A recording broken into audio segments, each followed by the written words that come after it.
Bonjour, on va faire Be'ezrat Hashem, la paracha de cette semaine, parachat Chukat. Dans notre paracha, déjà l'année dernière, on a expliqué que dans toute la Torah, il y a 613 mitzvot, et les 613 mitzvot, on les partage en trois groupes. Il y a Chukim, comme la paracha de cette semaine, elle s'appelle Chukat, c'est une loi.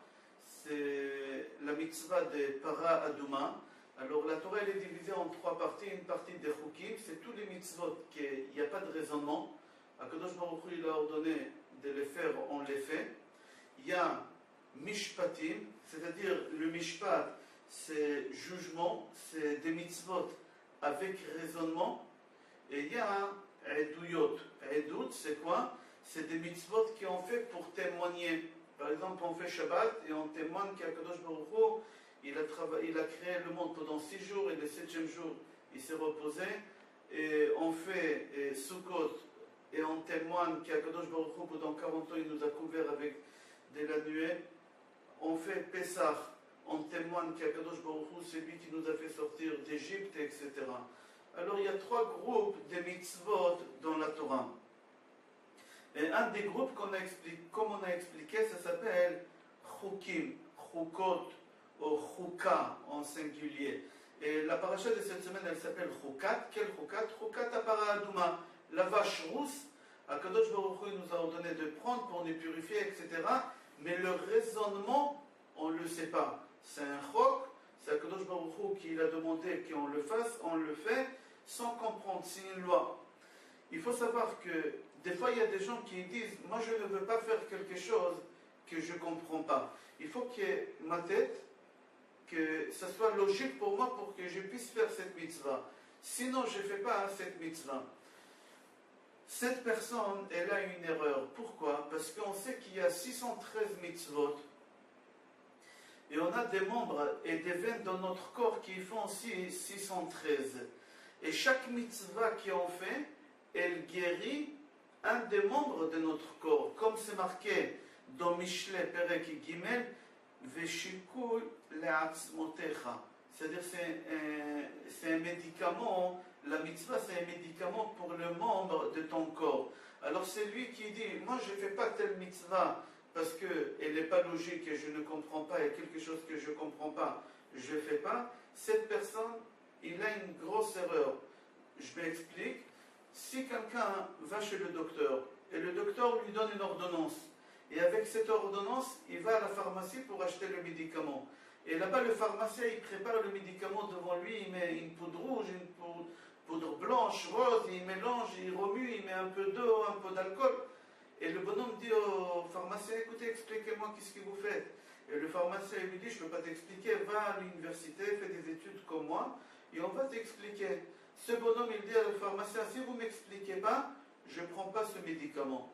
Le pharmacien, il lui dit, ne prenez pas, rentrez chez vous. Et le bonhomme rentre chez lui, et il ne prend pas ce médicament. Sa situation, elle va s'empirer de plus en plus, jusqu'à qu'il va mourir. C'est exactement celui qui ne veut pas faire des mitzvot, parce qu'il ne comprend pas la mitzvah. Alors, normalement, la mitzvah, on a dit, ça guérit un membre de notre corps. Et lui, il ne veut pas prendre ce médicament qui c'est la mitzvah. Alors ce membre dans le corps, il va pourrir et pourrir jusqu'à ce que cette personne quittera ce monde. Il faut savoir que dans la mitzvah des Para Aduma, il y a beaucoup de choses qui sont pas compréhensibles, on ne les comprend pas. Mais on fait quand même cette mitzvah. Pourquoi? Parce qu'on sait en général que cette mitzvah, Kadosh Baruch Hu, il nous a demandé de la faire pour se faire pardonner au veau d'or. C'est-à-dire quoi au veau d'or? Il faut savoir que même le péché de veau d'or lui-même, il n'était pas logique. Pourquoi? Parce qu'on vient de sortir d'Égypte. On a vu tous les miracles qu'Hachem nous a fait en Égypte. Les 10 plaies, et après l'ouverture de la mer, on a pris Bizatayam, on a eu tellement de miracles que comment on a eu cette idée, cette pensée d'aller faire le veau d'or? Après tout, qu'est-ce qu'on a vu? Qu'Akadosh Baruch Hu, il est là, qu'il est présent, qui nous surveille, qui c'est lui qui l'a donné, qui donne et qui donnera, et on va faire un veau d'or. Pourquoi? Parce que Boshesh Moshe l'avant, parce que Moshe il a eu quelques heures de retard, alors on s'est permis à faire un veau d'or. c'est-à-dire le péché de lui-même de veau d'or, il n'est pas logique. On n'arrive pas à le comprendre comment on a pu faire une chose pareille. Be'ezrat Hashem, quand le Mashiach il va venir, le Atid Lavo, que ça soit très vite, Be'ezrat Hashem, le Mashiach il va nous faire comprendre, il va nous expliquer tous les mitzvot qu'on n'a pas compris et qu'on doit les faire. Shlomo HaMelech dans Kohelet, Perek Zayin, Pasuk Rav Gimel, dit, la Gemara dit que ce pasuk-là qu'il a dit, il a parlé de la vache rousse. Shlomo HaMelech, il a dit, Amarti achakema, je voulais apprendre, Vehi rechoka mimeni, mais je n'arrivais pas à comprendre. De quoi Shlomo HaMelech parle? La Gemara dit que Shlomo HaMelech, il a parlé ici de la mitzvah des para adouma, de la vache rousse. Shlomo HaMelech, il a essayé de comprendre le raisonnement de cette mitzvah-là, mais il n'a pas réussi. Il a dit, Amarti achakema, je voulais apprendre, Vehi rechoka mimeni, elle est très loin de moi. Je n'arrive pas à comprendre. Comme ça, la Gemara dit. Mais d'où on sait que Shlomo HaMelech, il a dit ce pasuk-là sur la vache rousse? Peut-être il a parlé des autres mitzvot aussi, que c'est des chukim, c'est des mitzvot sans logique qu'on ne comprend pas. Alors la Gemara dit non, que la valeur numérique Vehi Rechoka, c'est exactement la même valeur numérique que la vache rousse. C'est pour ça qu'on dit que Shlomo HaMelech dans Kohelet, il a dit ce pasuk, Amarti achakema Vehi Rechoka mimeni, il a parlé de la vache rousse. C'est-à-dire, on voit que la mitzvah de la vache rousse, c'est une chouka, c'est-à-dire qu'on ne comprend pas. Ni Shlomo HaMelech il a compris, ni Moshe Rabbeinu il a compris, on va développer ça, Be'ezrat Hashem, ensemble. Shlomo HaMelech il a dit, tous les mitzvot de la Torah, j'ai compris. Mais seulement, au moment que j'ai arrivé à notre paracha, et j'ai essayé de comprendre la paracha de la vache rousse, Shlomo HaMelech il a dit Chakarti ve'sha'alti ve'pishpashti ve'irechuka mimeni.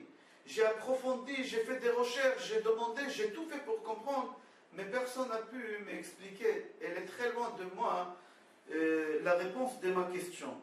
Achida dit pourquoi Shlomo HaMelech il a tout fait pour essayer de comprendre cette mitzvah de paradoma de la vache rousse. Pourquoi? Le Chida Rabbi Chaim David Yosef Azul a dit pour la simple raison que dans la mitzvah de la vache rousse, dans le pasuk de la vache rousse, dans notre paracha, il a trouvé que les premières lettres de ce pasuk de la vache rousse, ça représente Moshe Rabbeinu. Comment?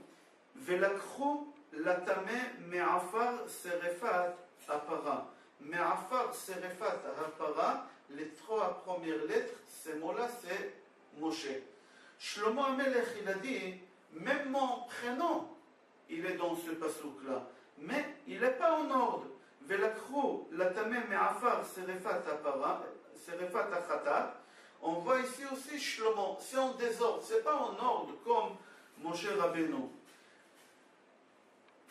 Et c'est marqué dans Tehillim, Yosher divrei emet, dans Tehillim, Perekhet, pasuk Yud Aleph, Shlomo HaMelech, il a dit, il faut toujours, au moment qu'on essaie de comprendre les choses et qu'on essaie de voir les choses, il faut voir les choses en ordre, pas en désordre. Alors lui, il a essayé de comprendre comment ça se fait que le prénom de Moshe Rabbeinu, il figure en ordre. Mais Afar Serefat Apara, les premières lettres, c'est même Shinhei Moshe. Mais Shlomo, certes, il y a dans le pasuk, mais en désordre. Et c'est pour ça qu'il a essayé de comprendre le raisonnement, pourquoi c'est en désordre comme ça. Parce que si mon prénom il est en désordre dans le pasuk, ça aussi il a une signification. Dans la paracha, on parle aussi de la disparition de Myriam. On voit qu'il y a la vache rousse, et après on parle de la disparition de Myriam à Nevi'a. Quel rapport il y a entre la disparition de Myriam et la vache rousse? Chachamim disent pour nous apprendre que la vache rousse, c'est un sacrifice qu'on fait. On fait la shrita et après on brûle la vache rousse tout entière, et après on prend le cendre, on met dans de l'eau et avec cette eau on se purifie. Mais c'est un sacrifice la vache rousse. Et ce sacrifice de la vache rousse, ça fait quoi? Ça fait réparer les fautes que nos parents ils ont fait par rapport au veau d'or. Myriam HaNevi'a, c'était une tzadeket. Pourquoi on parle de Myriam HaNevi'a et la vache rousse? Pour nous apprendre que comme la vache rousse, elle vient pardonner les péchés, d'accord, que les enfants ils ont fait, parce que la vache, c'est le veau qui a fait la faute. Exactement, Myriam Anevia, elle a quitté ce monde-là, et au moment qu'un tzaddik quitte le monde, c'est pour réparer les fautes de toute la communauté. C'est-à-dire, quand un tzaddik quitte le monde, c'est chas v'shalom pour enlever un mauvais décret, une gzera qu'il y a sur la communauté. Parce que le tzaddik en lui-même, normalement, il ne devait pas mourir, il n'a pas fait de faute pour quitter ce monde-là. Mais s'il a quitté ce monde-là, ce n'est pas à cause de ses fautes, parce qu'il n'a pas fait de fautes. C'est pour la simple raison, c'est pour dire qu'il a quitté ce monde pour enlever une gzera, un mauvais décret sur la communauté. Et c'est pour ça, la disparition de Myriam, c'est à côté de la vache rousse. Comme la vache rousse, c'est un sacrifice, par rapport à ce qu'elle a fait, son fils, c'est la mère qu'elle meurt, c'est exactement ici aussi, le tzaddik meurt par rapport au péché que ses enfants, c'est la communauté, toute la communauté, ils sont considérés comme les enfants du Rav. On raconte qu'un jour, le Rabbi Yaakov Sofer, c'est celui qui a écrit le Kaf HaChaim, Zecher Tzadik Vekadosh Livracha, c'était un vendredi soir, c'est une histoire qui elle fait très très peur. C'était un vendredi soir, il était en train d'étudier la Torah, et en plein milieu de la nuit, il voit que l'ange de la mort arrive, et il veut prendre sa neshama. C'était vendredi soir, au milieu de la nuit, il veut prendre sa neshama. Le Kaf HaChaim dit à l'ange de la mort, regarde, moi je n'ai pas fini encore d'écrire mes livres de Kaf HaChaim. Je n'ai pas fini. Alors je te demande s'il te plaît de partir. Il a dit, je ne peux pas partir, je suis obligé de prendre un grand tzaddik parce qu'il y a un gros décret sur la communauté. Il faut que je te prenne. Alors il lui a dit, regarde, maintenant tu ne peux pas me prendre parce qu'il faut que je finisse le livre de Kaf HaChaim, je n'ai pas fini. Moi, qu'est-ce que je te conseille? Je ne suis pas le seul tzaddik ici dans la ville. Il y a un autre Rav ici qui s'appelle Rabbi Yecheskel Ezra, qui lui aussi c'est un grand tzaddik. Alors va chez lui et prends sa neshama. L'ange de la mort, il va chez Rabbi Yecheskel Ezra pour prendre sa neshama. Parce qu'il lui a dit, parce qu'il y a un gros décret sur la communauté, il y a une grande gezera. Et il lui a dit, c'est le Kaf HaChaim Rabbi Yaakov Sofer qui m'a envoyé de te prendre ta neshama. Alors il lui a dit, Chacham Ezra, Rabbi Ezra, il lui a dit, va chez Rabbi Yitzchak Sarim. Lui c'est un grand tzaddik, si tu prends sa neshama, ça aussi ça peut faire kapara sur toute la communauté. En fin de compte, il lui a donné une raison pourquoi aussi. C'est pas marqué ici pourquoi, mais le Malach Hamavet il est parti, et il a pris la neshama de Rabbi Yitzchak Sarim. Le lendemain matin, samedi matin, quand ils se sont retrouvés à la synagogue, Chacham Yaakov Sofer et Rabbi Ezra, alors Chacham Yecheskel Ezra, il est parti voir Rabbi Yaakov Sofer, il a dit, pourquoi tu m'as envoyé hier soir l'ange de la mort? Il a dit, parce que tu es un tzaddik, et grâce à ta force, ta neshama, si lui va prendre ta neshama, tu vas pardonner sur toute la communauté. Et il lui a dit, en fin de compte, tu es là, comment ça se fait? L'ange de la mort, il t'a pas pris. Il a dit, non, moi aussi, j'étais en train d'écrire un livre, et je lui dis que j'ai pas fini, et je lui demandais d'aller voir le Rav Yitzchak Sarim. Il est en train de parler comme ça, et juste il y a un messager qui rentre à la synagogue pour dire que Rabbi Yitzchak Sarim, il a quitté ce monde-là cette nuit. C'est-à-dire, de cette histoire, on apprend comment c'est fort la disparition d'un tzaddik au moment qu'il quitte ce monde-là, que ça fait pardonner vraiment sur toute la communauté. C'est-à-dire que les tzaddikim, quand ils quittent ce monde-là, c'est pas seulement pour eux, et c'est pas pour eux, c'est pour toute la communauté, pour toute la génération. Et c'est ça qu'on voit avec Myriam Anevia, qui a quitté ce monde-là, et sa disparition, on parle juste à côté depuis, et à côté de la vache rousse. On continue dans notre paracha, c'est marqué Vaishma Kenani Melech Arad Yoshev Negev Kiba Israël. Là-bas, on explique qu'à Kenani, en réalité, c'était Amalek. Mais Amalek, qu'est-ce qu'il a fait? il s'est déguisé. Comment Amalek il s'est déguisé? Il n'a pas changé ses habits, il a gardé les mêmes habits qu'il avait l'habitude d'être habillé, seulement il a appris la langue des Kénaani et il parlait avec eux avec cette langue. Et les Juifs, les Béné Israël, quand ils ont vu, ça les a embrouillés. Ils ont dit d'un côté, ils sont habillés comme des Amalekim. Mais au moment qu'ils parlent, ils parlent avec la langue des Kénaanim. Ils n'ont pas su c'est Amalek ou Kénaan, c'est des Amalekim ou des Kénaanim. Béné Israël, ça les a embrouillés, ils n'ont pas su. Pourquoi Amalek il a fait ça? Parce qu'Amalek il savait que si Béné Israël, ils vont prier contre lui, la tfila d'un juif, elle arrive toujours chez Akadosh Baruch Hu. C'est impossible qu'une prière, elle va en vain. Ça n'existe pas. Alors eux, ils ont dit pour embrouiller les Béné Israël, pour qu'ils ne puissent pas demander à Akadosh Baruch Hu contre nous, contre les Amalek. Alors ils ont dit on va se déguiser et eux, ils vont prier contre les Kénaani, mais pas contre nous. La force de la prière, l'année dernière, au cours de la paracha de cette semaine, on a développé ces sujets-là. La question qu'on demande maintenant, comment ça se fait qu'ils ont changé leur langue pour se déguiser, pour que les Juifs ne les reconnaissent pas que c'est des Amalekim? Qu'est-ce qui est plus facile, de changer des habits ou d'apprendre une langue? Apprendre une langue, c'est beaucoup plus difficile de changer les habits.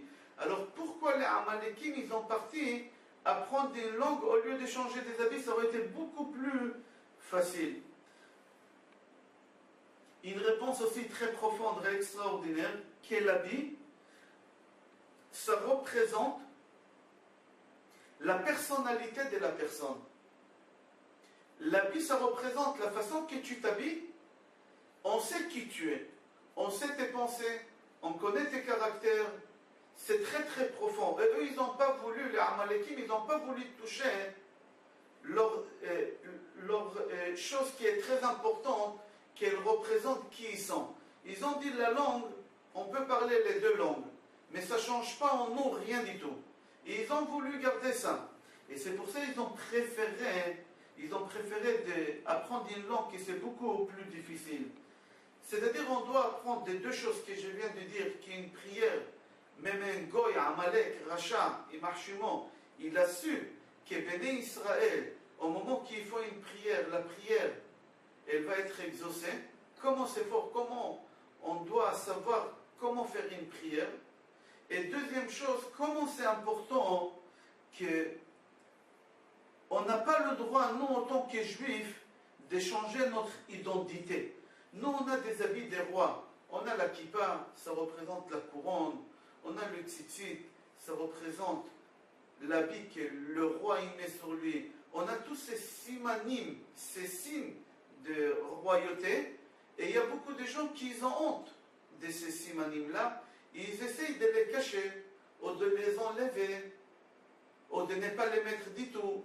Et ici, on va chez les Amalek, ils n'ont pas voulu toucher à ça, ils ont préféré aller apprendre une langue, qui c'est beaucoup plus difficile, qu'aller toucher à leurs signes de ceux qui sont eux, les Amalekim. Akadosh Baruch Hu, au moment qu'il a vu que les Béné Israël, ils se sont plaints dans notre paracha par rapport à la main, ils ont dit Lechem Akalokel, ce pain-là qui va s'exploser dans notre ventre.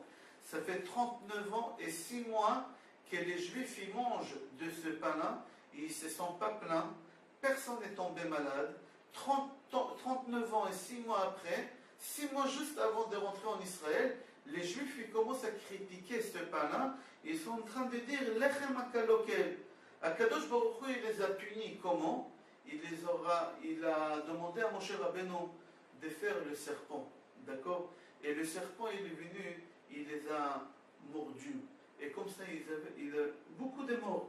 Et pourquoi Akadosh Baruch Hu, il les a punis avec les serpents? La Gemara dit qu'Akadosh Baruch Hu, il leur a fait exactement ce que le serpent a fait.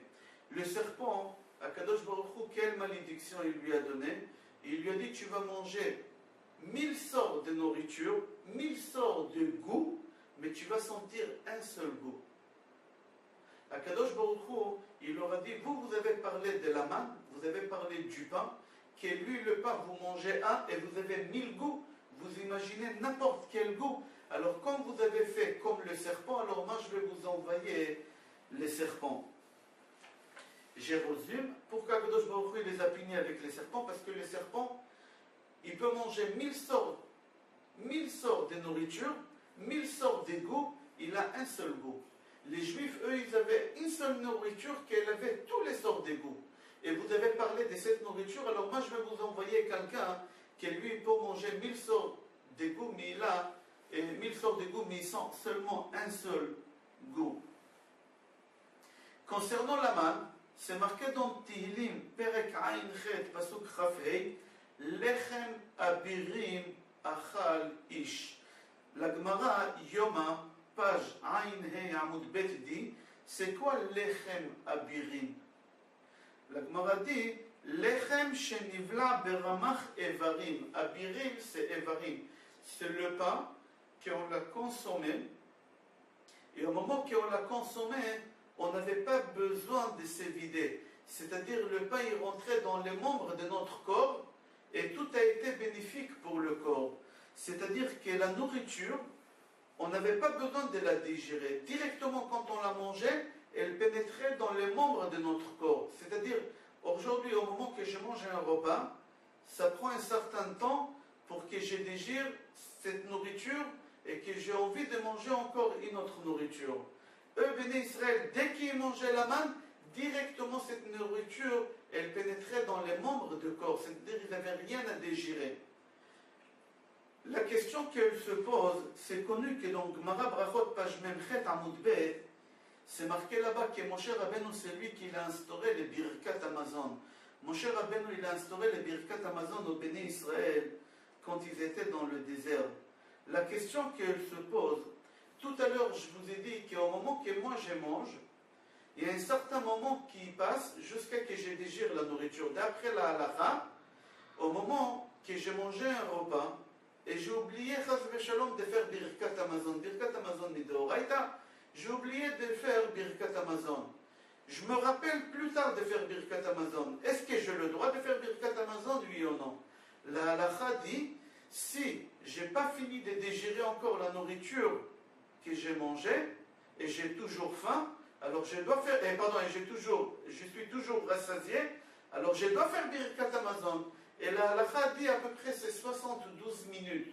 C'est-à-dire dans les 72 minutes, je dois encore faire Birkat Amazon. Mais à partir du moment que la nourriture, elle a été digérée, et j'ai envie de manger maintenant, j'ai plus le droit de faire Birkat Amazon. J'ai raté la mitzvah de Birkat Amazon. La question qu'elle se pose, comment ça se fait que Béné Israël dans les déserts, Moshe Rabbeinu, il leur a instauré de faire Birkat Amazon, puisque dès qu'il mangeait, le moment qu'il mangeait la nourriture, tout de suite la nourriture, elle pénétrait dans les membres du corps. Alors, c'est-à-dire qu'ils n'avaient rien à digérer. S'ils n'avaient rien à digérer, alors dès qu'ils finissaient de manger, ils ne pouvaient plus faire Birkat Amazon, parce qu'ils rentraient dans la catégorie de celui qui a eu 72 minutes qu'ils ont passé, qui n'a plus rien à digérer et qui a envie encore de manger. Alors, comment ça se fait qu'ils ont instauré Birkat Amazon? La réponse, elle est simple. On vient de dire que pour pouvoir faire Birkat Amazon, on a dit qu'il y a 3 conditions. La première condition, qu'il n'y a pas 72 minutes qu'ils ont passées. La deuxième condition, que tu sens encore la nourriture qu'elle est en toi. Et la troisième condition qu'elle nous concerne, que tu sens que tu n'as pas faim. Tu as digéré, certes, d'accord, mais tu n'as pas faim. Tu ne veux pas manger, tu sens que tu peux tenir encore longtemps. Ici, Béné Israël, dans le désert, au moment qu'ils mangeaient la manne, certes, la nourriture, elle pénétrait dans le membre de corps. Ils n'avaient pas faim, parce qu'ils viennent de manger. Alors c'est pour ça, mon cher Rabbeinu, il leur a instauré de faire Birkat Amazon. Et c'est pour ça, les Juifs, dans le désert, ils avaient l'obligation de faire les Birkat Amazon. On va revenir sur le serpent qu'on a parlé tout à l'heure. C'est marqué, Vayas Moshe Nachash Nechoshet, Vayasimeu al Nes. Moshe Rabbeinu, il a fabriqué ce serpent en cuivre, d'accord? Et ce serpent, il est resté, le serpent que Moshe Rabbeinu il a fabriqué en cuivre, il est resté jusqu'à l'époque de Chizkiya HaMelech. Entre parenthèses, l'année dernière, on a fait le cours pourquoi Moshe Rabbeinu il a fabriqué le serpent en cuivre. Vous regardez le cours de l'année dernière, Be'ezrat Hashem, et là-bas vous allez voir que Nachash, Nechoshet, la racine de Nechoshet, c'est Nachash, et toute matière qu'il y a de la rouille, c'est dangereux, mais la seule matière qui c'est encore beaucoup plus dangereux que le microbe qu'il y a dans la rouille, c'est exactement le même danger qu'il y a dans le venin d'un serpent. Et on n'a pas le droit de prêter avec intérêt Nesher, Nachash, Nosher, toutes ces choses-là l'année dernière, c'est un très bon cours. On va revenir. On va dans notre paracha que Moshe Rabbeinu, il a fabriqué ce serpent en cuivre, et il l'a mis en hauteur, et les bénis Israël, au moment qu'ils levaient les yeux, ils regardaient le serpent, et en même temps, ils regardaient le ciel, et ils priaient à Kadosh Baruch Hu. Ce serpent-là, il est resté jusqu'à l'époque de Chizkiya Amelech. Et au moment que Chizkiya Amelech, il est venu, qu'est-ce qu'il a fait? Il a pris ce serpent que Moshe Rabbeinu a fabriqué, et il l'a mixé, il l'a haché. Il l'a éliminé de ce monde-là. Et Chachamim, ils étaient d'accord avec lui.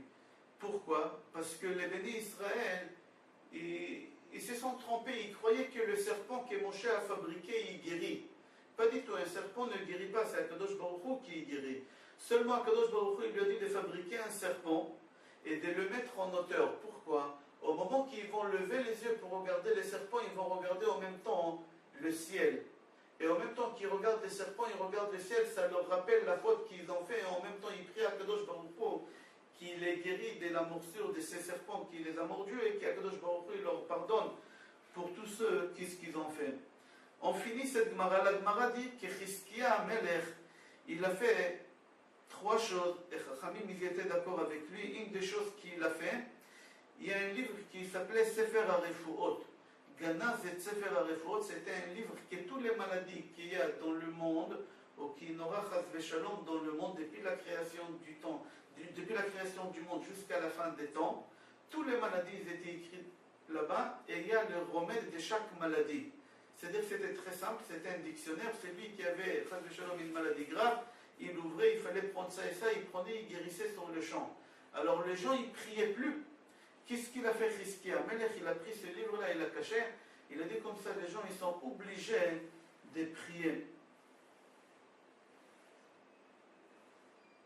On a dit au début que Shlomo Amelech, il a dit Vehi rechoka mimeni. J'ai essayé de comprendre le raisonnement de la vache rousse, mais je n'ai pas réussi à comprendre.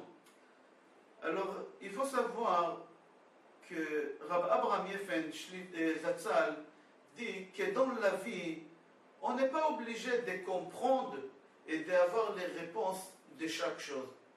Il y a un proverbe en hébreu qui on dit pas sur toutes les questions on a des réponses. On n'a pas de réponses sur toutes les questions et tu n'es pas obligé d'avoir des réponses sur toutes les questions. Alors comment ça se fait que Shlomo Amelech, il a voulu vraiment essayer de comprendre la mitzvah de la vache rousse, puisqu'on sait que Abraham Yefen il ramène une preuve que dans sa yeshiva, il avait un élève qui n'était pas très intelligent, on ne va pas dire bête, mais il n'était pas très intelligent. Et Abraham Yefen, il s'est inquiété pour ce jeune homme-là, qui devait se marier, il était orphelin, il n'avait pas de parents, et Abraham Yefen, il l'a ramené à la yeshiva pour qu'il puisse étudier un peu et avoir une maison à la yeshiva. Et Rav Abraham Yefen Zatzal, il s'inquiétait énormément pour ce garçon au moment qu'il va se marier, qu'il va fonder un foyer, qu'il aura des enfants. Comment il va faire vivre sa famille? Il n'était pas très... Alors Rav Abraham Yefen, il raconte qu'un jour, ce jeune homme, il a joué le loto. Et à l'époque, le loto, c'était 3 chiffres seulement. Pas comme aujourd'hui, je ne sais pas si c'est 6 ou 7 aujourd'hui, mais à l'époque, c'était que 3. Et il a gagné. Il a gagné le gros lot. Rav Abraham Yefen Zatzal raconte qu'il a gagné le gros lot. Alors tous ses camarades à la yeshiva, ils lui ont posé la question, comment tu as su les numéros? Il leur a dit, dans le rêve, j'ai eu une prophétie. Il était simple, ce garçon, il leur a dit, j'ai eu une prophétie. Et dans la prophétie, ils m'ont donné ces chiffres, mais au début, je n'ai pas cru. Je me suis réveillé, je me suis endormi une deuxième fois les mêmes chiffres. Alors j'ai compris que c'est les chiffres de loto. Et ils lui ont dit quel chiffre tu as eu. Alors lui, il leur dit 70, 318 et 17. Ils lui ont dit mais dans le jeu, il n'y a que 3 chiffres. Il leur a dit ben j'ai fait 70 plus 300 plus 18 plus 17, ça m'a fait 415 et j'ai joué 410 et 5, ça fait 415. Alors il y a un de ses camarades qui a pris les chiffres 70, 318 et 17 et il a fait le calcul et ça sortait 405, pas 415. Alors les élèves, ses copains, ils lui ont dit attends, on ne comprend pas, tu as rêvé des chiffres 70, 317, 18 et tu dis que ça a sorti 415 et tu as fait 410 et 5, mais d'après le compte, tu te trompes, c'est 405. Comment tu es arrivé à 415? Il leur a dit heureusement que je ne sais pas calculer, parce que si j'aurais su calculer, j'aurais tombé sur 405 et je n'aurais pas gagné le loto. C'est-à-dire des fois même qui ont fait des erreurs, et nous on croit qu'ils ont fait des erreurs, mais c'est uniquement pour notre bien. Voilà, lui il a fait une erreur, et à la fin, qu'est-ce qu'il a eu? C'est-à-dire on n'est pas obligé d'avoir des réponses sur toutes les questions. On n'est pas obligé de comprendre tout. Des fois c'est bien de ne pas comprendre des choses. Des fois c'est bien, au moment qu'on fait des erreurs, c'est bien aussi. Qu'est-ce qu'on apprend de cette histoire? Qu'en réalité, Rabbi Abraham Yefen Zatzal dit qu'en vrai, nous, on ne sait rien. Nous, on croit qu'on sait, mais en vrai, on ne sait rien du tout. On ne sait pas ce qui est bon pour nous, on ne sait pas ce qui n'est pas bon pour nous, on ne sait pas ce qui est vrai, ce qui est faux. Et des fois, ne pas savoir quelque chose, c'est un avantage. Ne pas savoir, ne pas comprendre, ne pas connaître quelque chose, c'est un avantage. Il faut savoir que c'est un avantage extraordinaire. C'est-à-dire qu'en réalité, Rav Avraham Yefen conclut qu'on doit faire confiance à Kadosh Baruch Hu, que toutes les choses qu'il nous donne, qu'il nous a données et qu'il va nous donner, Be'ezrat Hashem, c'est uniquement pour notre bien. Et nous, on n'est pas capable de rien faire. Au moment qu'Akadosh Baruch Hu, il a dit quelque chose, il a fait quelque chose, Rav Avraham Yefen dit, n'essaye pas de comprendre et de chercher et de savoir, n'essaye pas d'être très intelligent, comme il a essayé de faire Shlomo HaMelech. Shlomo HaMelech, il a essayé de faire des choses que la Torah il a déconseillées. Et lui, il s'est pris pour quelqu'un de super intelligent. Et il a fait des erreurs. Shlomo HaMelech, oui, qu'il a construit le Beth Amikdash. Akadosh Baruch Hu, il a dit dans la Torah, Lo yarbelo nashim, velo yasur levavo. Shlomo HaMelech, il a dit, non, moi je vais prendre beaucoup de femmes. Et moi, je vais rester sur le droit chemin. En fin de compte, qu'est-ce qu'on voit? Qu'à la fin de sa vie, c'est marqué Va'i le'etz ziknat Shlomo nasha vitu et libo.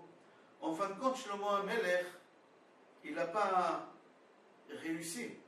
Dans la Torah, c'est marqué qu'un roi, il n'a pas le droit d'avoir beaucoup de femmes, parce que les femmes peuvent tourner la tête de la personne. Et lui, il a dit non, moi j'aurai beaucoup de femmes et aucune femme elle pourra tourner ma tête. Et en fin de compte, c'est marqué à la fin de sa vie qu'il a eu beaucoup de femmes et ces femmes, ils ont réussi à lui tourner la tête. C'est marqué dans la Torah Velo yarbelo susim velo yashiv et ha'am mitzrayma. Il n'a pas le droit d'avoir trop de chevaux non plus. Et en fin de compte, à la fin, Shlomo HaMelech, il a acheté des chevaux. Et d'où il les a ramenés? D'Égypte. C'est marqué qu'on n'a plus le droit de retourner en Égypte. En fin de compte, lui, il a dit, moi, je vais acheter beaucoup de chevaux, même que le roi, il n'a pas le droit. Et Shlomo HaMelech, il est parti, il a acheté beaucoup de chevaux. Et d'où il a ramené les chevaux? Les meilleurs chevaux à l'époque, ils étaient en Égypte. En fin de compte, il n'a pas tenu sa parole. C'est-à-dire, quand la Torah te dit quelque chose, on n'a pas le droit d'essayer, on n'a pas le droit, on a le droit, oui. Mais c'est déconseillé. On dit, tu n'es pas obligé de comprendre et de savoir tout. La paracha nous parle de para aduma. On n'est pas obligé de savoir et de comprendre toutes les choses. Des fois, ça peut être contre nous. Et des fois, ça peut être un avantage de ne pas comprendre et de ne pas savoir les choses. Dans notre paracha, on parle de la pureté, de l'impureté de l'homme. Or HaChaim HaKadosh, au début de notre paracha, il explique pourquoi un juif, après sa mort, peut rendre quelqu'un d'autre impur, mais un non-juif, après sa mort, ne peut pas rendre quelqu'un d'autre impur. Je m'explique. Un juif, à partir du moment qu'il rentre dans un cimetière juif, qu'il rentre dans un endroit où il y a un mort, ou qu'il touche un mort, il devient impur. Alors il y a plusieurs degrés dans l'impureté. C'est lui qui l'a touché un mort, c'est 7 jours. C'est lui qui était sous le toit d'où, au moment que la Neshama il a quitté. Alors c'est jusqu'au soir, etc. Et un Kohen, il n'a pas le droit de s'approcher au cimetière, il n'a pas le droit, c'est-à-dire d'un mort, il n'a pas le droit de s'approcher et de toucher, il n'a pas le droit d'être sous le toit de le même immeuble où il y a un mort. Mais par contre, si c'est un goy le mort, le Kohen il a le droit. Pourquoi? Parce que le Kohen ne transmet pas l'impureté, mais le juif après sa mort transmet l'impureté. Alors Or HaChaim Kadosh il explique pourquoi un juif transmet l'impureté à quelqu'un d'autre après sa mort, mais un goy ne transmet pas l'impureté après sa mort. Or HaChaim Kadosh dit, si tu prends un pot du miel et tu le vides de son contenu, il reste un peu du miel et tu le mets de côté. Tu prends une poubelle et tu la vides de son contenu et tu le mets de côté. Les mouches, ils vont venir où? Où il y a le miel ou où il y a la poubelle? C'est évident où il y a le miel. Ils préfèrent le miel qu'où il y a la poubelle. Il dit, Or HaChaim HaKadosh, c'est exactement la même chose. Dans le corps d'un juif, il y a une neshama. Le corps, c'est le pot, on va dire. La neshama, c'est le miel. Au moment que la neshama quitte le corps, alors il y a des clipotes, on appelle ça, des impuretés qui essayent de s'attacher à ce corps-là. Pourquoi? Parce qu'il reste un peu encore de la neshama, ils essayent de s'accrocher. Alors c'est pour ça que ça transmet l'impureté. Mais un goy que lui, il n'avait pas la neshama, nefesh ruach, il a, mais la neshama, il l'a pas, d'accord? Alors lui, au moment que la nefesh ruach quitte son corps, alors lui, il ne peut pas transmettre après l'impureté. Pourquoi? Parce que les clipotes, ils ne s'attachent pas à son corps, parce que c'est pas qu'il reste rien, il avait déjà rien avant. Alors l'impureté, elle essaie de s'accrocher où on avait la neshama. Alors c'est pour ça les juifs, ils transmettent après sa mort l'impureté à l'autre, mais un goy ne transmet pas. Pourquoi? Parce que dans le corps d'un goy après sa mort, les clipotes, ils n'essayent pas de s'accrocher. Le Zohar HaKadosh dit que les tzadikim, qu'ils étudient la Torah, parce qu'on doit étudier la Torah pour la mitzvah. Il y a plusieurs sortes de personnes qui étudient la Torah. Il y a des gens qui étudient la Torah pour avoir des connaissances. Il y a des gens qui étudient la Torah pour avoir un salaire. Il y a des gens qui étudient la Torah pour avoir des honneurs. Et il y a des gens qui étudient la Torah l'ishma, pour la Torah. Pas pour avoir des connaissances, pas pour toucher de l'argent, pas pour avoir des honneurs, pas pour avoir des diplômes. Le Zohar HaKadosh, c'est lui, il dit, celui qui étudie la Torah l'ishma, pour la Torah elle-même, en gufam tamel le'achar mitatam. Leur corps, il ne devient pas impur après leur mort. Pourquoi? Parce que le roi Khatouma, ses clipotes ne peuvent pas s'attacher dans ce corps-là. Pourquoi? Il va expliquer tout à l'heure, mais d'abord il ramène la preuve de Rabbi Akiva. Rabbi Akiva, vous savez qu'il est mort le jour de Kippour. On l'a tué avec des brosses de fer. C'est à Pastamos. Il lui a enlevé la peau avec des brosses de fer. C'était le jour de Kippour, il avait 120 ans. Ils ont jeté son corps aux prisons. Eliyahu Hanavi, il va à la rencontre des 100 serviteurs de Rabbi Akiva et il le voit en train de prier. Et il lui dit, comment ça se fait que toi, comment ça se fait que tu es le serviteur de Rabbi Akiva, tu es en plein Kippour, en train de prier, et le corps de ton maître, il est jeté, c'est Rabbi Yoshua Agarsi, je crois il s'appelait, oui, Rabbi Yoshua Agarsi, et toi, Rabbi Yoshua Agarsi, tu es assis comme ça. Il a dit, je ne peux pas rentrer en prison, pourquoi? Parce qu'il y a des gardiens. Et Eliyahu Hanavi, il a dit, viens avec moi, et je vais te faire rentrer. Il y a plusieurs avis, il y a un avis qui dit qu'ils ont pénétré par les murs, il y en a qui disent que les gardiens, ils se sont endormis, Eliyahu Hanavi et Rabbi Yoshua Agarsi, ils ont rentré aux prisons, et Eliyahu Hanavi, il a levé le corps de Rabbi Akiva, et il est sorti avec lui pour aller l'enterrer. c'est pas le moment de raconter l'histoire. Ils ont vu une grotte avec une bougie allumée, un lit près, ils ont rentré dedans, ils ont mis le corps de Rabbi Akiva, et il y avait un lit à côté aussi. Et Rabbi Yoshua Agarsi, il a demandé à Eliyahu Hanavi c'est à qui, il n'a pas voulu lui répondre. C'est pas ça qui m'intéresse. Qu'est-ce qui m'intéresse dans cette histoire, pour cette paracha, que Rabbi Yoshua Agarsi, il a dit à Eliyahu Hanavi, tu es Cohen. Pinchas ou Eliyahu. Pinchas, c'était un Cohen. Alors si Pinchas, c'est toi Pinchas, tu es Cohen, comment ça se fait que tu peux toucher un mort? Comment tu lèves Rabbi Akiva? Il faut me laisser faire moi. Et Eliyahu Hanavi, il lui a dit, Rabbi Akiva, il a étudié la Torah Lishma. Et c'est lui qui étudie la Torah Lishma. Une grosse partie de sa neshama, elle reste dans son corps, même après sa mort. Et les clipotes ne peuvent pas venir là-bas. La Touma, elle ne peut pas venir. Alors dans le corps de Rabbi Akiva, il y a la neshama et son corps, il ne rend pas impur quelqu'un d'autre. Mis à part qu'on sait, chez tzadikim bemitatam nikraim chaim. On sait que les tzadikim, même après leur mort, on les considère comme des vivants. Et on a vu qu'il y a beaucoup de rabbanim qui même après leur mort, la Gemara elle raconte, tous les vendredis soirs, ils venaient à la maison, tous les vendredis soirs, ils venaient à la maison pour écouter Kiddush chez lui à la maison, même après sa mort. On raconte qu'un jour à Hebron, il manquait Minyan à Kippour, et Avraham Avinu, il a complété Minyan à Kippour. C'est-à-dire qu'on voit qu'un tzaddik, même après sa mort, il est encore vivant. Comme ça, il explique le Zohar HaKadosh. Il y a une Gemara dans Avodah Zara qui elle dit Darash Rabbi Hanina bar Papa, Veyesh Omrim Darash Rabbi Shmelai. L'Atid Lavo, Be'ezrat Hashem, à la venue de Mashiach, HaKadosh Baruch Hu, il va ramener un Sefer Torah, et il va le tenir dans ses bras.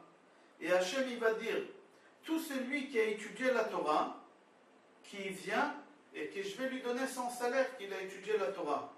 Et là-bas, la Gemara dit tout de suite, Ba'im kol umot ha'olam, tous les goïms, tous les non-juifs, ils vont venir chez HaKadosh Baruch Hu pour demander leur salaire.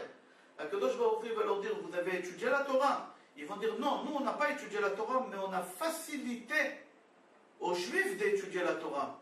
On a fait des autoroutes, on a fait des ponts, on a fabriqué des avions, on a fabriqué des chemises blanches pour ceux qui sont à la yeshiva. On a tout fait pour faciliter la vie et que ce soit la moins chère possible pour que les gens puissent étudier la Torah. HaKadosh Baruch Hu, il va leur dire, Tipshim atem, vous êtes des bêtes.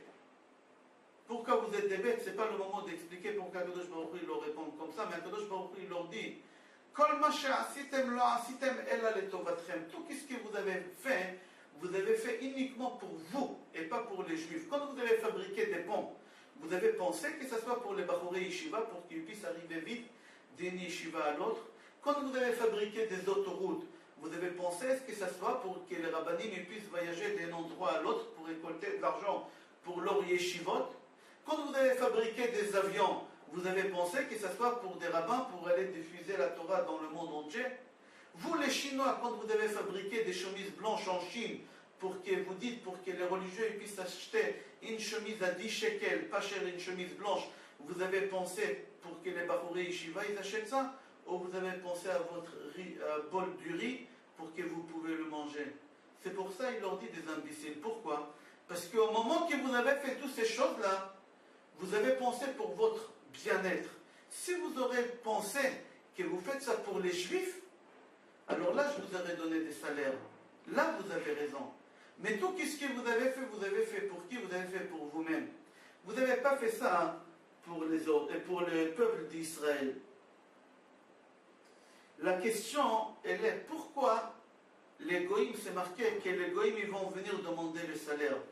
Pourquoi les juifs ils ne vont pas venir? C'est marqué qu'Akadosh Baruch Hu, Gemara Avodah Zara, Akadosh Baruch Hu, Darash Rabbi Hanina bar Papa, qu'Akadosh Baruch Hu il va tenir un Sefer Torah dans ses bras, et il va dire venez, je vais vous payer tous ceux qui ont étudié la Torah. Et c'est marqué dans la Gemara que les goïms ils vont venir demander le salaire. Et les juifs ils ne vont pas venir demander le salaire. Où ils sont tous les rabbanim? La Gemara ne répond pas, mais le Stapler Zecher Tzadik Vekadosh Livracha, il répond, il dit que les Talmidei Chachamim tout simplement ils ne vont pas venir. Pourquoi? parce qu'ils vont avoir honte de venir demander un salaire pour la Torah qu'ils ont étudiée. Eux, ils vont dire, la Torah que j'ai étudiée, est-ce que c'est ça, ça s'appelle une étude de Torah? Est-ce que ça, tu appelles ça une étude de Torah? Est-ce que vraiment j'ai fait mon possible, ou je pouvais faire encore mieux que ça? Est-ce que vraiment j'ai compris, ou je pouvais comprendre encore beaucoup mieux? Alors ils ne vont pas oser venir demander leur salaire. Seulement les goïms qui ont cette azout, ils vont venir demander, leur salaire. Le Stapler dit que contraire, que plus tu étudies la Torah, plus tu comprends comment tu n'as pas assez de connaissances dans la Torah. Comme ça, le Stapler, plus tu étudies, plus tu vois que tu es très loin, que tu n'as pas encore atteint, tu es très loin à atteindre ce niveau-là pour aller demander. Alors, plus tu étudies, plus tu deviens humble. La preuve, le Stapler Zatzal dit que la seule personne qui a compris la raison de la vache rousse, c'était Moshe. Et suite à la connaissance de la vache rousse, c'est marqué sur Moshe Rabbeinu, Aya Anav Mikol Adam, que c'était l'homme le plus humble de tous les hommes. Pourquoi? Parce que Moshe Rabbeinu, au moment qu'il a compris la raison de la vache rousse, il a compris combien il est loin d'avoir la connaissance de la Torah qu'il doit avoir. Il y a un proverbe qui en dit Nechamat Shotim, la consolation des bêtes. C'est quoi la consolation des imbéciles? C'est marqué dans Avot de Rabbi Nathan, au moment qu'il est mort, le fils de Rabbi Yochanan ben Zakkai. Rabbi Yochanan ben Zakkai, son fils, il est mort, c'était une mort terrible. Et il a eu du mal à être consolé, Rabbi Yochanan, pour la mort de son fils. Et ses élèves, ils ont rentré chez lui pour aller lui faire condoléances et essayer de le consoler. Le premier qui est rentré, c'était Rabbi Elazar ben Urkenos. Et Rabbi Elazar ben Urkenos dit à son rav, Rabbi Yochanan ben Zakkai, Monsieur le rabbin, est-ce que vous me permettez de vous dire quelques mots de consolation? Il lui a dit, oui, bien sûr, mon fils. Il lui a dit, Monsieur le rabbin, Adam, il avait un fils qui s'appelait Evel.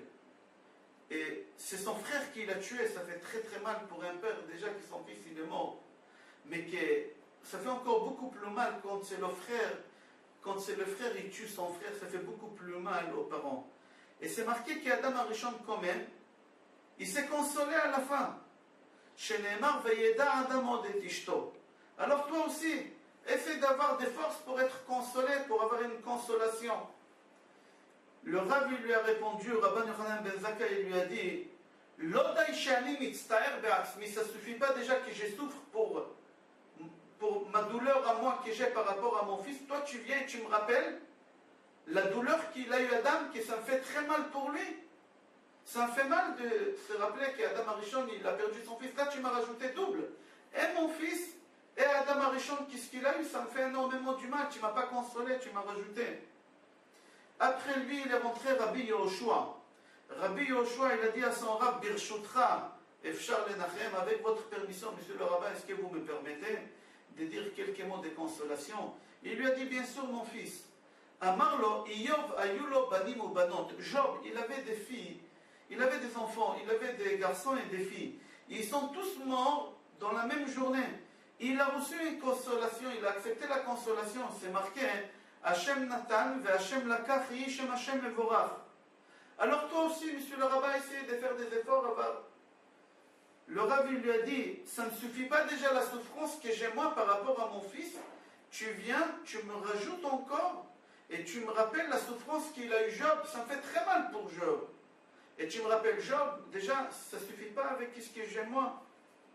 Nirnas Rabbi Yossé, la Gemara dit que Rabbi Yossé il est rentré, il lui a dit, est-ce que je peux dire quelques mots de consolation? Avec votre permission. Il lui a dit, oui, bien sûr, mon fils. Il lui a dit, Aaron à Cohen, Ayulo shne banim gdolim. Il avait deux enfants géants dans la Torah. Et les deux, ils sont morts dans la même journée. Et quand même, Aaron, il a accepté une consolation. Chez Nehemar, Vaïdom à Aaron. C'est marqué dans Vaïkra Perek, Yud, Pasuk, Gimel, Vaïdom à Aaron. Et c'est quoi Vaïdom? Il s'est tué. Et c'est connu qu'on dit dans le Talmud qu'au moment que quelqu'un se tait, il accepte, il reconnaît. C'est-à-dire qu'il a accepté la consolation. Alors toi aussi, monsieur le rabbin, Aaron, ses deux enfants, ils sont morts, quand même, il a eu une consolation, il a accepté, toi aussi. Le rabbin, il lui a dit, ça ne suffit pas pour les souffrances que moi j'ai par rapport à mon fils. Tu me rappelles encore la souffrance qu'Aaron a eue avec ses deux enfants, comment il a souffert, ça me fait de la peine pour Aaron. Qu'est-ce que tu fais? Nichnas Rabbi Shimon ve'amarlo.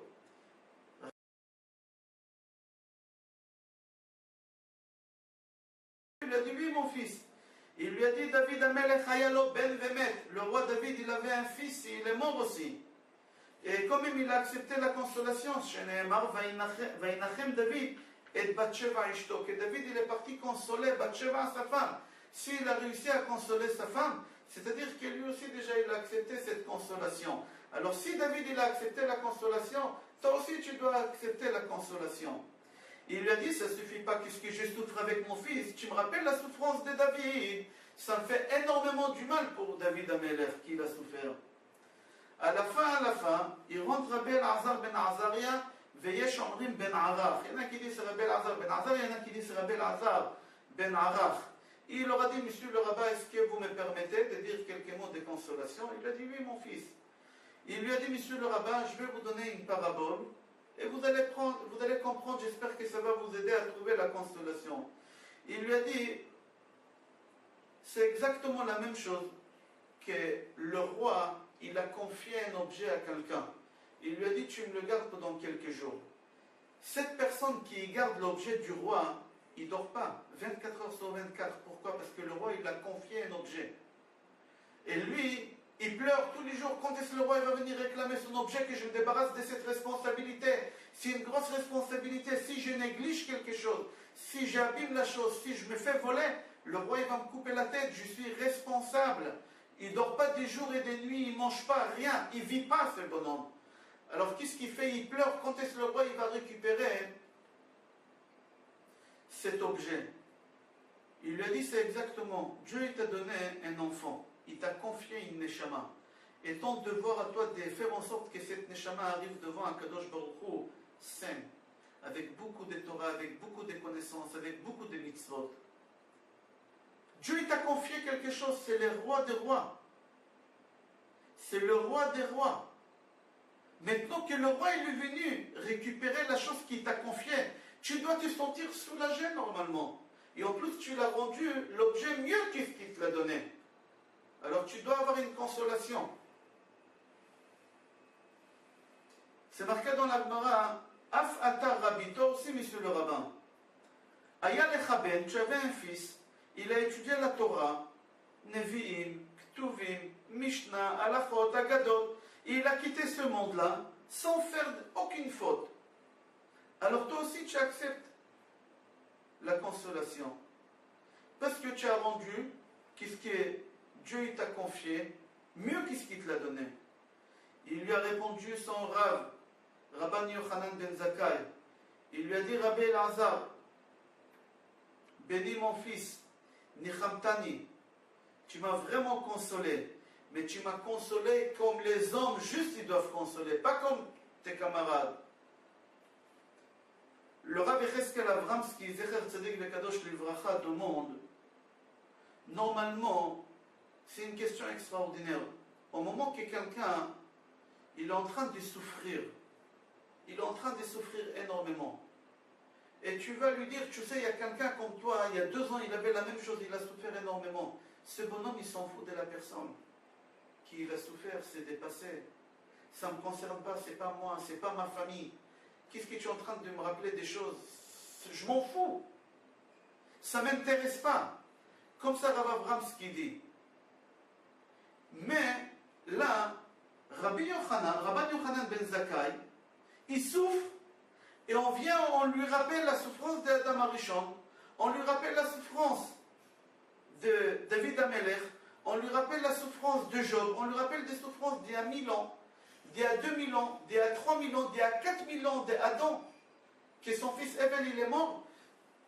Et il a de la peine comme si c'était lui-même, comme si c'était hier.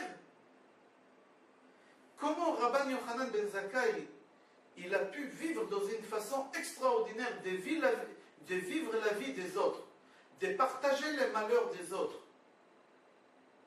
Lui, il avait une souffrance énorme. Son fils, il est mort. Et on vient, on lui rappelle de quelqu'un qu'il n'a pas connu, de quelqu'un qui a 4000 ans, cette histoire. Et il a dit, je sens la souffrance comme si c'était maintenant, et comme si c'était pour moi-même. D'ici, on apprend combien nos maîtres, ils vivent la vie des autres. Quand on va devant un rave et on lui raconte nos problèmes, le rave, il entend tous les malheurs qu'il y a dans le monde, comment ce rave, il souffre, combien il pleure. Le Kadosh Livracha, Rav Ovadia Yosef, je me rappelle combien il pleurait quand il entendait des gens qui souffraient, des femmes qui ne pouvaient pas avoir des enfants qui n'arrivaient pas à se marier. Il pleurait comme si c'était leurs propres enfants, son propre fils, sa propre fille, il pleurait. Il vivait la chose, exactement comme Rabban Yochanan ben Zakkai. Qui est capable aujourd'hui, qui est capable aujourd'hui, au moment qu'il lit dans la lecture de la Torah, qu'Aaron à Cohen, ses 2 enfants, ils sont morts? Qui est capable parmi nous de pleurer? Personne. Mais Rabban Yochanan ben Zakkai, lui, il a pleuré. Parce qu'il vivait la chose. Il partageait tout avec tout le monde. On a dit au début, tout à l'heure, de ce sujet-là, qu'il y a un proverbe qui dit Nachamat Shotim, la consolation des imbéciles. C'est-à-dire quoi la consolation des imbéciles? Il y a des gens qui se consolent quand ils entendent que quelqu'un d'autre il a le même problème qu'eux. On dit Tsarat Rabim Nechama. Un problème de plusieurs personnes, c'est déjà une consolation qu'on est plusieurs. La Gemara, elle n'est pas d'accord. Elle dit, c'est lui qui dit ça, que ça me console, que mon voisin il a le même problème que moi, c'est un imbécile. Pourquoi? Parce que si tu as mal aux dents, tu as une rage de dents, et on te dit, tu sais que tous les habitants de ton quartier, ils ont la même chose que toi. Est-ce que ça va te soulager? Pas du tout. Pas du tout. Alors comment tu peux dire que la consolation est facile au moment quand on est plusieurs personnes à vivre le même problème? Donc, Mara Moed Katan, page Chavchet, c'est marqué Amoud Aleph, Amar Rabbi Ami. Rabbi Ami, il pose la question qu'on a posée tout à l'heure. Lama nismecha mitat Miriam le parashat para aduma. Pourquoi dans la Torah on voit côte à côte l'histoire de la disparition de Myriam avec la vache rousse? La Gemara là-bas répond, l'omar lecha pour te dire, ma para aduma mechaperet al chet ha'egel, kach mitat tzadikim mechaperet al am Israël. On a dit tout à l'heure, quoi la vache rousse fait pardonner sur le péché de du veau d'or, comme ça, au moment qu'il y a une tzadik qui quitte ce monde-là, ça fait une capara pour toute cette génération. On raconte une histoire que pendant la Deuxième Guerre mondiale, en Allemagne, quand les Allemands et Marshimam, ils ont fait sortir tous les Kdoshim de la yeshiva de Kelm pour les tuer, et leur Rosh Yeshiva, Rabbi Daniel Moshovitz, ils les ont mis en ligne droite devant une fossée, et ils tiraient des balles dans leur tête, ils tombaient, et après, ils les couvraient. Et au moment qu'ils les ont mis en ligne droite, le Rosh Yeshiva Rabbi Daniel Moshovitz, il a demandé aux responsables allemands, est-ce que vous m'autorisez à parler quelques mots avec mes élèves, avec mes enfants, avant de faire ce que vous voulez faire? Ils lui ont dit oui. Tout de suite, il s'est retourné vers ses élèves et il leur a dit en yiddish, pour que les Allemands ne comprennent pas. Il leur a dit, dans la Gemara, on voit l'histoire des 10 martyrs. Parmi les 10 martyrs, il y a un qui s'appelait Rabbi Ishmael Cohen Gadol. Rabbi Ishmael Cohen Gadol, il a pleuré sur la mort de Rabban Shimon ben Gamliel. il lui a dit, Zu Torah vezu schara, c'est ça la Torah et c'est ça le salaire. Tout ce qu'on a étudié la Torah et c'est ça le salaire qu'ils vont nous tuer comme ça. Au moment qu'il a dit ça, il y a une voix céleste qui est sortie et elle a dit, si j'entends encore un mot contre cette mort-là, j'ai détruit le monde. Je noie le monde avec de l'eau, tohu bohu, comme c'était avant. Acceptez votre mort. Alors Rabbi Daniel dit à ses élèves, pourquoi la voix céleste, elle s'est énervée et elle a dit, si j'entends encore un mot, je noie le monde. Pourquoi? Rabbi Daniel, il a dit à ses élèves, il faut savoir quand un tzaddik meurt, ça fait pardonner les péchés de tous les gens de la communauté. Mais il y a une seule condition, il faut que le tzaddik, au moment qu'il meurt, il accepte avec amour sa mort. Mais si tu te plains avant de mourir, ça ne sert à rien, ta mort. Tu ne vas pas faire pardonner la communauté. Et c'est pour ça, la voix céleste, elle a dit à Ishmael Kohen Gadol, tu dois mourir maintenant pour faire pardonner tous les péchés de tout le monde parce qu'il y a trop de péchés. Et si tu te plains, alors ta mort, elle ne servira pas et tout le monde, il faudra qu'il meure, il faudra que je noie le monde avec de l'eau, comme c'était tohu bohu. Alors Rabbi Daniel, il a dit à ses élèves, je veux que vous acceptez la mort avec amour maintenant. Pourquoi? Parce qu'avec notre mort maintenant, on va faire pardonner tous les malheurs que toute la communauté porte maintenant. Et si on va mourir avec amour, au moins notre mort, elle va servir à quelque chose.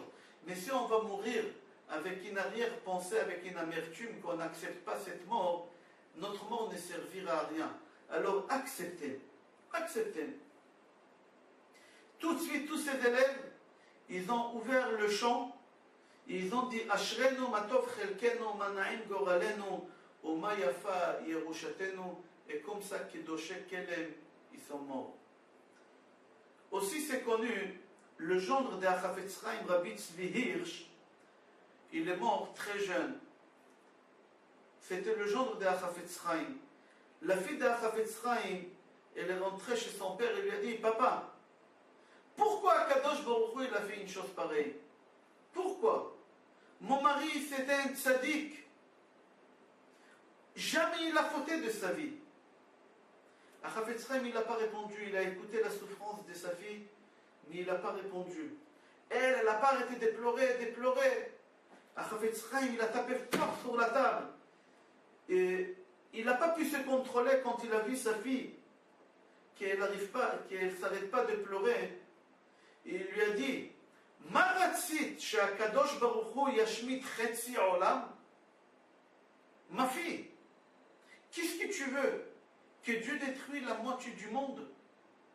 Il voulait lui dire que son mari, que c'était un tzaddik, Akadosh Baruch Hu, il a pris parce que la moitié du monde, il devait être détruit. Il y a trop de péchés. Et Akadosh Baruch Hu, il a pris un tzaddik à la place de prendre la moitié du monde. Alors, de quoi tu pleures? De quoi tu te plains? Qu'est-ce que tu aurais préféré? Que la moitié du monde va mourir? Avec sa mort, il a réussi à sauver la moitié du monde. Comme ça, Achafetz Chaim, il lui a dit à sa fille. On continue la paracha, c'est marqué dans la paracha, Vaidaber Ha'am be'Elokim ou be'Moshe, Lama ha'ilutunu mimitzrayim lamut bamidbar ki en lechem ve'en maim. Les béné Israël, ils ont commencé à se plaindre contre Dieu et contre Moshe Rabbeinu en disant, pourquoi vous nous avez fait sortir d'Égypte pour nous tuer dans le désert? On n'a pas du pain et on n'a pas de l'eau. Et les bizarres, cette chose qu'ils veulent reprocher à Kadosh Baruch Hu et à Moshe Rabbeinu. Qu'est-ce qu'ils disent? Il n'y a pas de pain? Qu'est-ce qu'ils veulent faire? Il n'y a pas de pain. On sait que chacun dans le désert, il a eu à peu près 2 kilos, 250 grammes du pain, de manne, devant sa porte tous les jours. Comme ça, Rashi, dans Bamidbar, Telvaf Pasuk Raf dit que chacun il avait à peu près 2 kilos, 250. Qui mange 2 kilos 250, 2 kilos, on ne va pas dire 2 kilos 250 grammes, 2 kilos du pain par jour. Qui mange ça? Chacun avait 2 kilos 250. La Gemara dit que les familles étaient très nombreuses. Et à tel point, la Gemara dit que devant les maisons, des fois, il y avait de la manne à l'auteur d'un immeuble de 12 étages. Et vous vous plaignez qu'il n'y a pas du pain à manger? Comment c'est possible?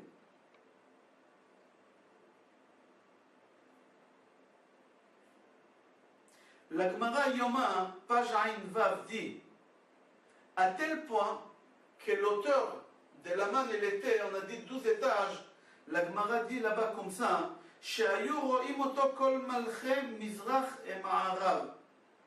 qu'on le voyait de l'est à l'ouest, tous les rois, ils voyaient la manne. L'auteur, il s'est demandé c'est quoi ça? Et tu dis que vous n'avez pas du pain à manger? Il n'y a pas d'eau. Il n'y a pas d'eau, il s'est plaint qu'il n'y a pas d'eau.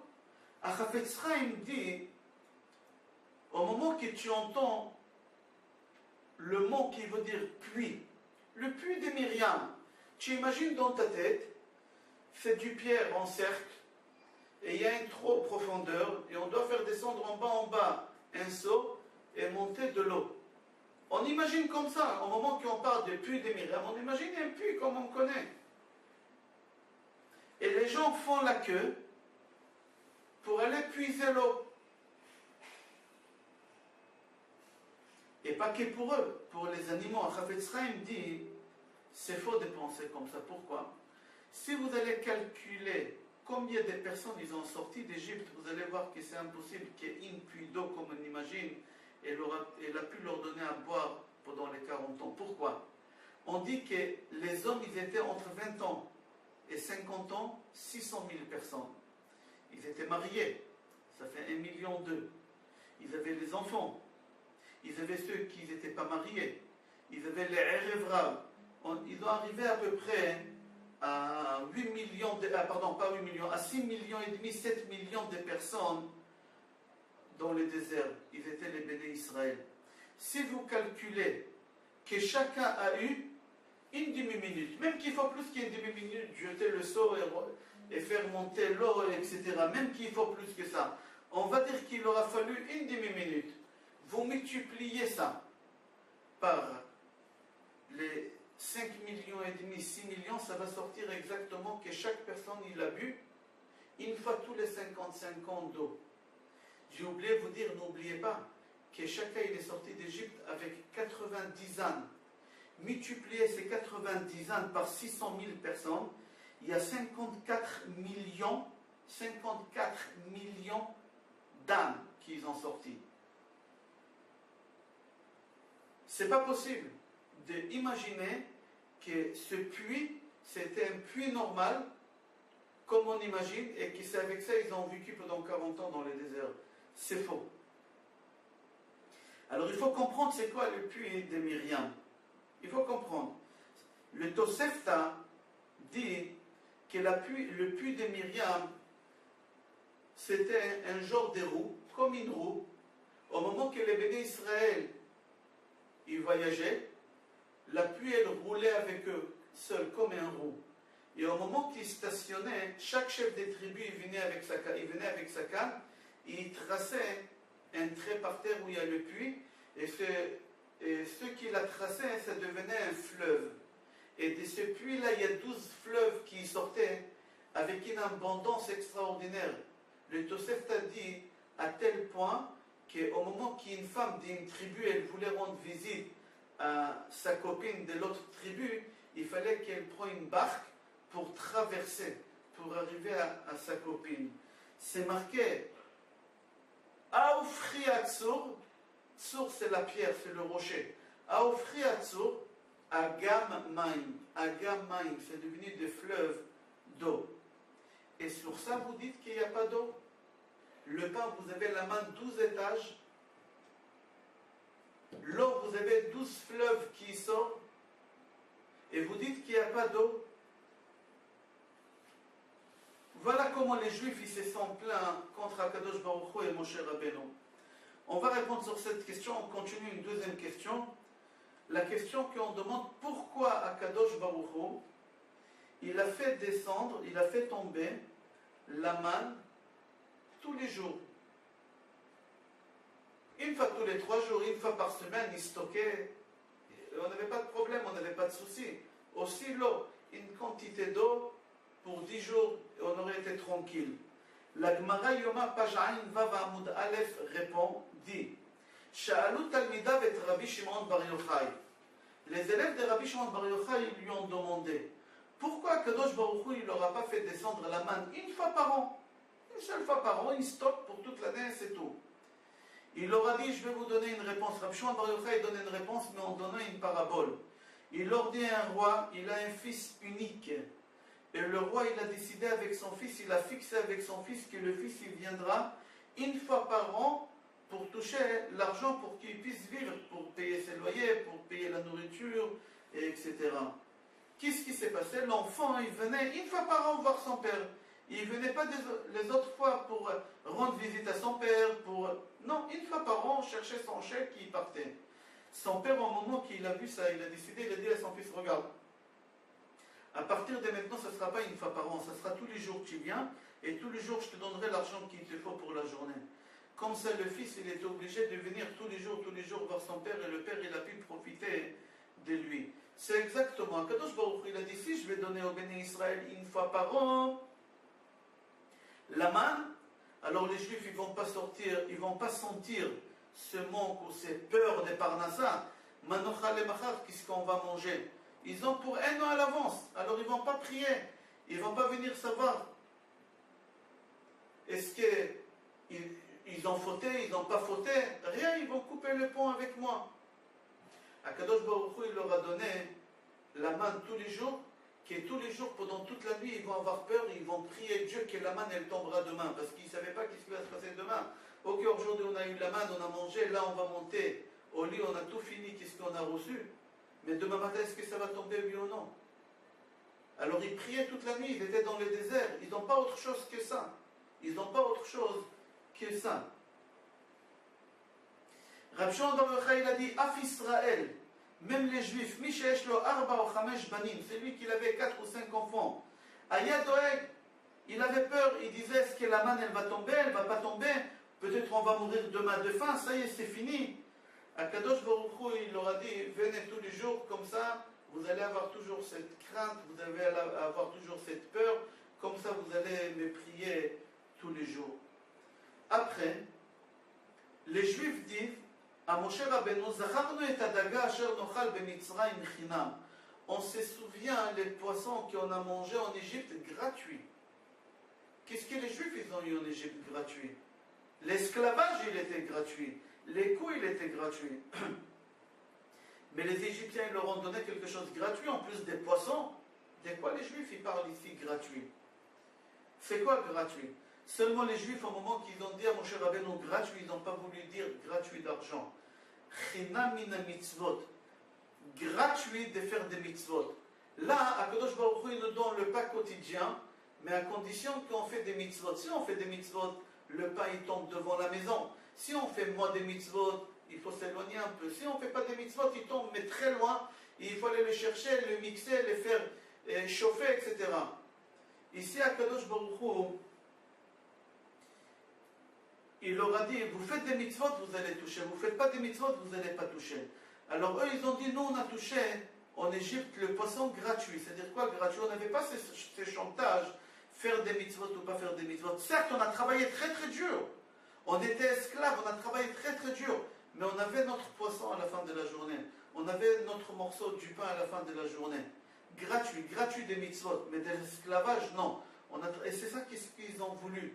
Au moment qu'ils ont dit gratuit des mitzvot, parce que c'est très très dur de faire la mitzvah. C'était une responsabilité quotidienne, c'était une peur quotidienne qu'ils vivaient et ils n'ont pas voulu. On pose la question pourquoi ils se sont réveillés maintenant à se plaindre de toutes ces choses-là, du pain, de l'eau. Pourquoi? Ça fait 39 ans et demi qu'on est dans le désert, maintenant vous vous plaignez. On dit parce que c'était tout de suite après la mort de Myriam. Après la mort de Myriam, le puits de Myriam, il a arrêté. Il a arrêté de faire sortir toute cette eau en abondance, les fleuves, etc. Alors là, ils ont parti se plaindre à Moshe Rabbeinu, et Moshe Rabbeinu, il a frappé sur le rocher, et au moment que l'eau est sortie, là ils ont compris combien ils dépendent d'Akadosh Baruch Hu, que sans Akadosh Baruch Hu, ils vont mourir tout de suite dans le désert. Comme ça, Akadosh Baruch Hu, il s'est conduit aujourd'hui avec nous. On a des soucis de parnassa, on a des soucis de santé, tout ça pour nous rappeler. C'est un genre, comme on dit en français, la carotte et le bâton. La carotte, c'est pour avancer, le bâton, c'est lui qui ne veut pas avancer, qui ne comprend pas, on doit le frapper. Akadosh Baruch Hu, des fois, il nous donne des soucis, des inquiétudes, des parnassa, des santé, pour nous réveiller, parce que des fois, on oublie notre travail qu'on doit faire. Les gens savent que Akadosh Baruch Hu décrète de Rosh Hashanah à Rosh Hashanah le chiffre d'affaires qui va faire la parnassa qu'il aura. La Gemara dit, Chachamim disent, comme ta parnassa elle est décidée de Rosh Hashanah à Rosh Hashanah, aussi les problèmes, les soucis de parnassa aussi, ils sont décrétés combien tu auras la quantité de Rosh Hashanah à Rosh Hashanah. Là-bas, la Gemara raconte qu'un jour, Rabbi Yochanan ben Zakkai, il a rêvé que ses neveux, les deux enfants de sa sœur, ils vont perdre cette année 700 dinars. Qu'est-ce qu'il a fait? Il leur a pas dit que cette année ils vont perdre 700 dinars. Pendant toute l'année, de temps en temps, il partait chez eux, il leur disait donnez la tzedaka, donnez la tzedaka. Et pendant toute l'année, il a réussi à leur sortir sans qu'ils vont se rendre compte 683 dinars, la Gemara dit. Le dernier jour de l'année, la police, les fils qui sont venus arrêter ses neveux. Pourquoi? Parce qu'ils doivent de l'argent. Et au moment qu'on les a arrêtés, Rabban Yochanan ben Zakkai, il leur a dit ne vous inquiétez pas. Si vous allez donner 17 dinars à la tzedaka, tout de suite vous allez être libérés dans la journée. Tout de suite ils ont donné 17 dinars, ils étaient libérés. Ils lui ont dit comment tu as su? Il leur a dit la simple raison, moi je savais que cette année vous allez perdre 700 dinars. Comme j'ai réussi à vous prendre pour la tzedaka cette somme-là, 683, et plus que ça, je n'ai pas réussi parce que vous avez refusé, alors l'État est venu prendre. C'est-à-dire au moment qu'on donne à la tzedaka, c'est au lieu de donner chas v'shalom à quelqu'un d'autre. Donc Midrash Rabbah dit quelque chose qui fait très peur. C'est lui qui ne veut pas ouvrir sa porte pour donner la tzedaka à un pauvre. Il y a un pauvre qui toque à la porte et tu ne veux pas ouvrir pour lui donner. D'accord. Mais Akadosh Baruch Hu, il va faire en sorte que tu vas ouvrir la porte pour faire rentrer des docteurs chez toi à la maison pour qu'ils viennent voir tes enfants parce qu'ils sont malades. Chaz v'shalom, comme ça, Rahman al-Islam, comme ça c'est marqué dans Bamidbar Rabbah. On pose la question, pourquoi Akadosh Baruch Hu, il nous donne, il nous prend, il nous met avec des points d'interrogation, qu'Akadosh Baruch Hu, il nous donne qu'est-ce qu'il doit nous donner, et qu'il ne reprend plus et c'est fini, comme ça il n'a pas besoin de nous donner, de reprendre, Pourquoi tout ça? La réponse est pour qu'on sache et qu'on apprend qu'Akadosh Baruch Hu, c'est lui qui donne, c'est lui qui prend, et que jamais on n'aura cette idée qu'on a réussi à avoir et on a réussi à conquérir quelque chose par notre force ou par notre sagesse. Il faut qu'on sache Mimcha Hakol ou Meyadecha Natanu.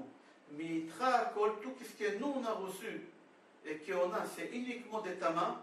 Et tout ce que nous on donne à la tzedaka, c'est on donne ce qui est à toi, c'est pas à nous.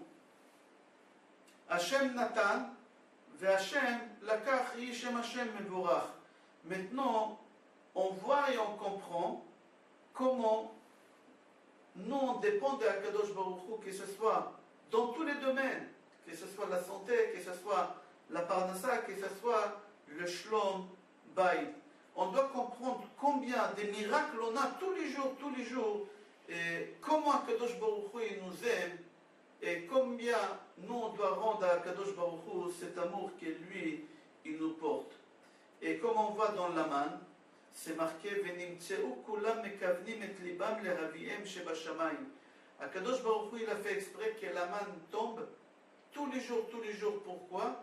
Kacha nimtsa shekulam mekavnim et libam lehaviem shebashamayim. Comme ça, pendant toute la nuit que tu montes au lit, ton cœur, et en même temps ce sera le cœur de tous les juifs, il est vers Akadosh Baruch Hu. Tu pries toute la nuit à Akadosh Baruch Hu que demain tu auras la manne quotidienne. On finit, Be'ezrat Hashem, encore quelques minutes. On voit que Moshe et Aaron, ils étaient punis. Et très très durement, ils étaient punis, Moshe et Aaron. La punition qu'ils ont eue, c'est ils ne vont pas rentrer en Eretz Israël. Pour quelle raison Moshe et Aaron ne peuvent pas rentrer en Eretz Israël? C'est marqué dans la Torah claire, Ya'an lo e'emantem bi le'akdisheni, parce que vous n'avez pas sanctifié mon nom. Moi j'ai dit qu'il fallait parler et vous avez frappé. Et pour ça, vous n'allez pas rentrer en Israël. C'est-à-dire qu'ils ont fait une faute. Mais dans un autre endroit dans la Torah, c'est marqué, dans Vezot HaBeracha, concernant Aaron HaKohen, c'est marqué, Ou le Levi Amar, Tumecha ve'urecha leish chasidecha. Ici dans la paracha, on voit qu'Akadosh Baruch Hu, il donne le Urim et Tumim à Aaron HaKohen. Pourquoi? Ish chasidecha, parce que c'est un chassid. Alors décide, il ne rentre pas en Israël parce qu'il a frappé le rocher. De l'autre côté, à la fin de la Torah, dans Parashat Vezot HaBeracha, tu dis Ish chasidecha, que c'est un chassid. Alors décide. C'est quoi le statut d'Aaron? Il a péché ou il n'a pas péché? Mis à part qu'on sait, la question qu'il pose maintenant, que je vais dire, c'est Nefesh Hager. Lui, il dit comme ça. Aaron, est-ce qu'il a fauté ou il n'a pas fauté? Si on voit Aaron, il n'a pas fauté du tout, c'est pas lui qui l'a frappé sur le rocher. C'est Moshe Rabbeinu qui l'a frappé sur le rocher. Il n'y a que Moshe Rabbeinu qui devait être puni de ne pas rentrer en Israël.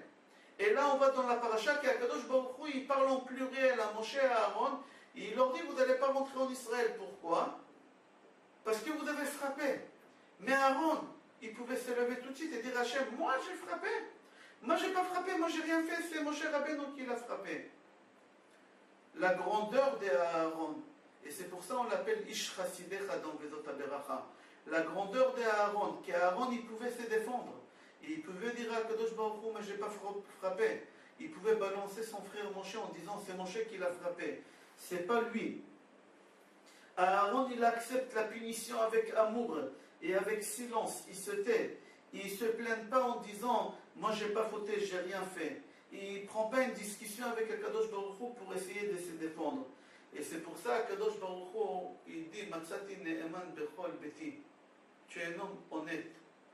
Tu es juste. Tu t'es tu. Tu n'as pas répondu. C'est pour ça, Aaron s'est marqué sur lui que c'était Ish Chasidecha. C'était Ish Chasid. Je vous souhaite bracha ve'atzlacha, Shabbat Shalom, Besorot Tovot et Kol Tov.